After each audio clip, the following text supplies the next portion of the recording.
सल्तनत काल। गुलाम वंश की स्थापना 1206 ईस्वी में कुतुबुद्दीन ऐबक ने किया था।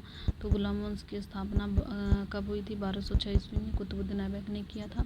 और वह जो है गौरी का गुलाम था। गुलामों को फ़ारसी में बंदगा कहा जाता था। जो गुलाम होते थे उनको फ़ारसी में बंदगा कहा जाता था और तथा इन्हें सैनिक सेवा के लिए ख़रीदा जाता था। तो ये जो गुलाम होते थे इनको जो है सैनिक सेवा के लिए ख़रीदा जाता था। कुतुबुद्दीन ऐबक ने अपना राज्याभिषेक 24 जून 1206 ईस्वी को किया। कुतुबुद्दीन ऐबक ने अपनी राजधानी लाहौर में बनाई। तो कुतुबुद्दीन ऐबक अपनी राजधानी कहाँ पर बनाया था? लाहौर में बनाया था। कुतुब मीनार की नींव कुतुबुद्दीन ऐबक ने डाली थी। कुतुब मीनार की नींव किसने डाली थी? कुतुबुद्दीन ऐबक ने डाली थी। दिल्ली का कुव्वतुल इस्लाम मस्जिद, अजमेर का 2.5 दिन का झोपड़ा नामक मस्जिद का निर्माण कुतुबुद्दीन ऐबक ने करवाया था। कुतुबुद्दीन ऐबक को लाखों का दान देने वाला कहा जाता था। तो लाखों का दान देने वाला किसे कहा जाता था? कुतुबुद्दीन ऐबक को कहा जाता था। और कुतुबुद्दीन ऐबक ने ही दिल्ली में कुव्वतुल इस्लाम मस्जिद को बनाया। अजमेर में 2.5 दिन के झोपड़ा को बनाया था। कुतुबुद्दीन ऐबक ने बनवाया था। कुतुबुद्दीन ऐबक के समय कुतुब मीनार की केवल पहली मंजिल बन सकी थी। इल्तुतमिश ने 225 फीट ऊंची 4 मंजिल बना दिया। तो कुतुबुद्दीन ऐबक ने केवल पहली मंजिल बनाया था और इल्तुतमिश ने 4 मंजिला बनवाया 225 फीट ऊंचा। फिरोज तुगलक के समय में बिजली गिरने के कारण इसकी चौथी मंजिल नष्ट हो गई, जिसके कारण फिरोज ने इसमें 2 छोटी मंजिलें बनवा दी, जिससे अब 5 मंजिला हो गई। तो अब कितनी मंजिला है? अब प्रेजेंट टाइम में 5 मंजिला थी। चौथी मंजिल पर बिजली गिर गई थी, इसकी वजह से टूट गई थी। तो चौथी मंजिल 5वीं मंजिल दोनों को फिरोज तुगलक ने बनवाया था। और जो सबसे पहला था उसे कुतुबुद्दीन ऐबक ने, फिर बीच वाला जो है इल्तुतमिश ने, फिर सबसे ऊपर वाला फिरोज तुगलक ने बनवाया था। तो कितने शासकों ने कुतुब मीनार को बनाने में अपना योगदान दिया था? तो कुतुबुद्दीन ऐबक, इल्तुतमिश और फिरोज तुगलक ने। कुतुबुद्दीन ऐबक, इल्तुतमिश और फिरोज तुगलक ने। तो यहाँ पे है इसकी ऊंचाई बढ़कर कितनी हो गई थी? 9 फीट बढ़कर के 234 फीट हो गई थी। तो पहले 225 थी, फिर उसके बाद जब इसने एक मंजिला और बनाया तो 234 फीट हो गई थी। प्राचीन नालंदा विश्वविद्यालय को ध्वस्त करने वाला ऐबक का सेनानायक बख्तियार खिलजी था। तो प्राचीन जो नालंदा विश्वविद्यालय है उसको ध्वस्त करने वाला ऐबक का सहायक सेनानायक बख्तियार खिलजी था। बख्तियार खिलजी ने ही नालंदा विश्वविद्यालय को ध्वस्त किया था। ऐबक की मृत्यु 1210 ईस्वी में चौगान खेलते समय घोड़े से गिरकर हो गई। तो जो कुतुबुद्दीन ऐबक था इसकी मृत्यु 1210 ईस्वी में हो गई थी। चौगान खेलते समय घोड़े से गिरकर हुई थी। ये क्वेश्चन पूछा जाता है कि किसकी मृत्यु चौगान खेलते समय घोड़े से गिरकर के हुई थी? कुतुबुद्दीन ऐबक की मृत्यु हुई थी 1210 ईस्वी में। और कुतुबुद्दीन ऐबक को लाहौर में दफनाया गया था। कुतुबुद्दीन ऐबक को जो है लाहौर में दफनाया गया था। ऐबक का उत्तराधिकारी आराम शाह हुआ, जिसने 8 महीनों तक शासन किया। जो ऐबक का उत्तराधिकारी था वो आराम शाह था और इसने 8 महीने तक शासन किया था। आराम शाह की हत्या करके इल्तुतमिश ने 1211 ईस्वी में दिल्ली पर बैठा। तो आराम शाह की हत्या कर देता है इल्तुतमिश और 1211 ईस्वी में दिल्ली की गद्दी पर बैठता है। इल्तुतमिश तुर्किस्तान का इलबरी तुर्क था। तो ये क्वेश्चन पूछा जाता है कि इल्तुतमिश क्या था? तुर्क था, क्या था? तो ये तुर्किस्तान से आया हुआ एक इलबरी तुर्क था। कौन सा तुर्क था? इलबरी तुर्क था, जो ऐबक का गुलाम एवं दामाद था। इल्तुतमिश ऐबक का गुलाम एवं दामाद था। ऐबक की मृत्यु के बाद वह बदायूं का गवर्नर, मृत्यु के समय जब ऐबक की मृत्यु हुई थी तो उस समय इल्तुतमिश बदायूं का गवर्नर था। इल्तुतमिश लाहौर से राजधानी को स्थानांतरित करके दिल्ली लाया। तो कुतुबुद्दीन ऐबक ने लाहौर राजधानी बनाया था। तो इल्तुतमिश जब गद्दी पर बैठा तो उसने लाहौर से दिल्ली स्थानांतरित करके लाया था। और इसी इल्तुतमिश ने ही हौज सुल्ताना का निर्माण दिल्ली कुनहा के निकट करवाया था। तो हौज सुल्ताना का निर्माण इल्तुतमिश ने किया था और इसका निर्माण दिल्ली कुनहा के निकट करवाया था। दिल्ली कुनहा के निकट करवाया था। और फिर उसके बाद इल्तुतमिश पहला शासक था जिसने 1229 ईस्वी में बगदाद के खलीफा के सुल्तान पद की वैधानिक स्वीकृति प्राप्त की थी। इल्तुतमिश पहला शासक था जिसने 1229 ईस्वी में बगदाद के खलीफा से सुल्तान पद की वैधानिक स्वीकृति प्राप्त की थी। इल्तुतमिश की मृत्यु अप्रैल 1236 ईस्वी में हो गई। इल्तुतमिश की मृत्यु अप्रैल 1236 ईस्वी में हो गई। चंगेज खां से बचने के लिए ख्वारिज्म के सम्राट जलालुद्दीन को इल्तुतमिश ने अपने यहाँ शरण नहीं दी थी। तो चंगेज खां से बचने के लिए ख्वारिज्म के सम्राट जलालुद्दीन को, जो ख्वारिज्म के सम्राट थे जलालुद्दीन, इनको जो है चंगेज खां से बचने के लिए इल्तुतमिश ने अपने यहाँ शरण नहीं दी थी। किसे शरण नहीं दी थी? जलालुद्दीन को नहीं दी थी। ये जलालुद्दीन कौन थे? ख्वारिज्म के सम्राट जलालुद्दीन को इल्तुतमिश ने अपने यहाँ शरण नहीं दी थी। और ये जलालुद्दीन किससे लड़ाई कर रहे थे? चंगेज खां से। उन्हीं से बचने के लिए जा रहे थे। इल्तुतमिश ने इनको शरण नहीं दिया था। इल्तुतमिश के बाद उसका पुत्र रुकनुद्दीन फिरोज गद्दी पर बैठा। इल्तुतमिश की जब मृत्यु हो जाती है तो उसका बेटा रुकनुद्दीन फिरोज गद्दी पर बैठता है। वह एक अयोग्य शासक था। इसने इसके अल्पकालीन शासन पर उसकी माँ शाह तुर्काना छाई रही।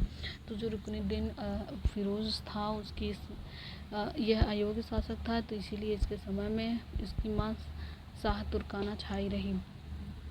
शाह तुर्काना के अवांछित प्रभाव से परेशान होकर तुर्की अमीरों ने रुकनुद्दीन को गद्दी से हटाकर रजिया को सिंहासन पर आसीन किया। तो रुकनुद्दीन को गद्दी पर से हटा देते हैं और फिर उसके बाद रजिया को सिंहासन पर आसीन कर देते हैं। ये सब काम कौन करता है? जो अमीर होते हैं, तुर्की अमीर होते हैं, इनका काम होता है। इस प्रकार रजिया बेगम प्रथम मुस्लिम महिला थी जिसने शासन की बागडोर संभाली। रजिया ने पर्दा प्रथा त्याग कर वह पुरुषों की तरह चोगा को ही काबा कहते हैं और कुलाह मतलब टोपी होता है। तो रजिया ने क्या किया? पुरुषों की तरह जो पर्दा प्रथा था उसको त्याग कर दिया और पुरुषों की तरह चोगा काबा पहन लिया और कुलाह टोपी पहनकर राज दरबार में खुले मुंह से आने लगी थी। रजिया ने मलिक जमालुद्दीन याकूत को अमीर अखूर घोड़े का सरदार नियुक्त किया।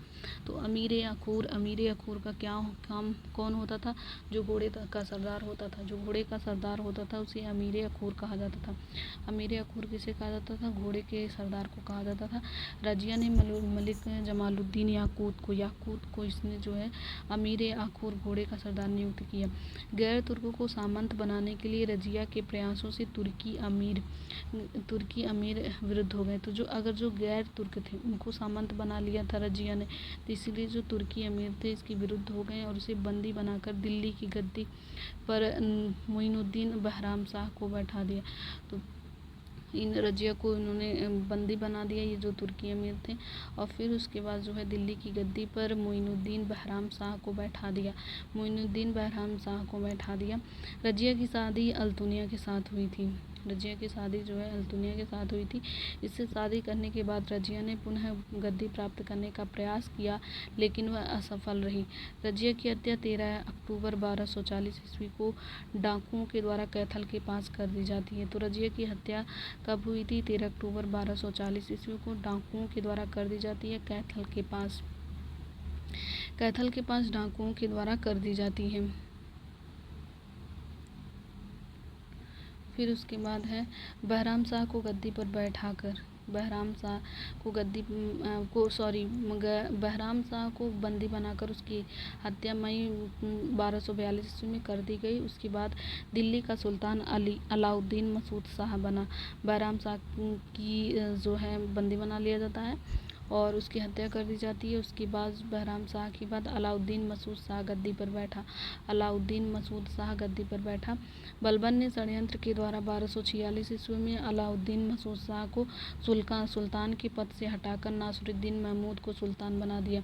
तो बलबन ने क्या किया? षड्यंत्र किया 1246 में, षड्यंत्र करके जो अलाउद्दीन मसूद शाह था उसको सुल्तान के पद से हटा दिया और नासिरुद्दीन महमूद को गद्दी पर बैठा दिया।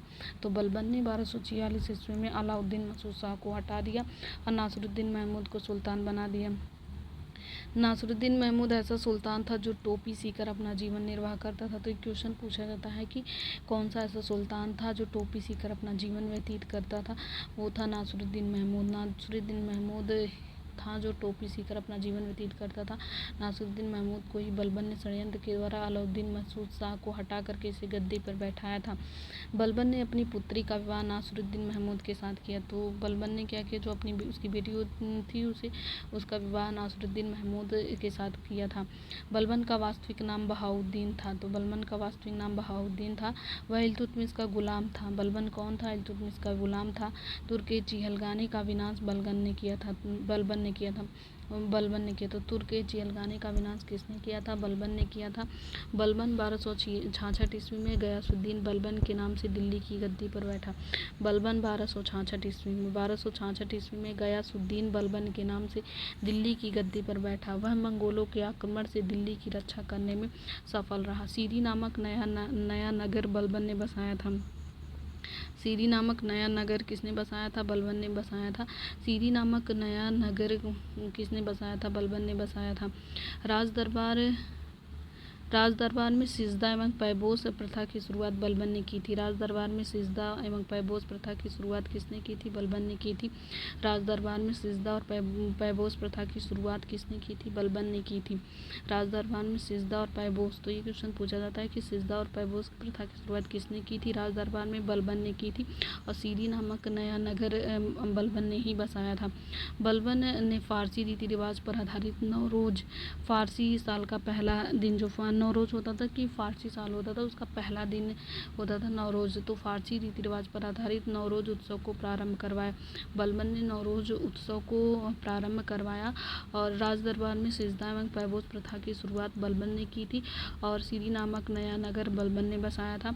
अपने विरोधियों के प्रति बलबन ने कठोर लौ एवं रक्त की नीति का पालन किया। तो जो बलबन के जो विरोधी होते थे उसके प्रति बलबन लौ एवं रक्त की नीति का पालन करता था। तो ये क्वेश्चन पूछा जाता है कि लौ एवं रक्त नीति का पालन किससे रिलेटेड है? तो ये जो है बलबन से रिलेटेड है।